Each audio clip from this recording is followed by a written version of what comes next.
3 দিন পরে ইলেকশন আছে। আজকে 5 তারিখ, 6 তারিখে আমাদের ইলেকশন, কালকে আমাদের লাস্ট। কারণ পরশুদিন ভারতবর্ষের মাননীয় গৃহমন্ত্রী আমাদের মধ্যে আসবেন। কাজে সেই কারণে আমি আজকে আর কালকের মধ্যে প্রায় 25টার উপরে মিটিং করতে হবে। আমি মিটিং এ শুধু আপনাদের কাছে থেকে আশীর্বাদ চাওয়ার জন্য এসেছি।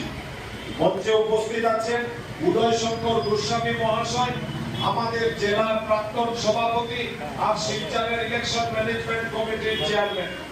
আর আমাদের সঙ্গে আছেন আপনাদের এই এলাকার লোক, আর বিশেষ করে শিলচর তথা ভারতবর্ষের নামকরা দন্ত চিকিৎসক এবং আমার ছোটবেলার বন্ধু ডক্টর প্রদীপ কুমার দাস, এই এলাকার গার্জিয়ান হিসেবে ওনাকে সবাই পরিচয় আছে। আমরা ভারতীয় জনতা পার্টির কার্যকর্তারা আছেন, মায়েরা বোনেরা, সবাইকে আমার গৈরিক অভিনন্দন। যে কথাটা আগে বলেছি, আর বিশেষ করে মেহেরপুরের আদার বস্তিবাসীকে বলি যে এটা আমার দ্বিতীয় ঘর। কারণ 10 বছর আমি শিলচর মেডিকেল কলেজের বয়েজ হোস্টেলে থেকেছি।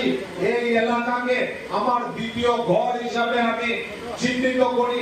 আমাদের ডক্টর থেকে দাসকে সিং বরণ করবেন।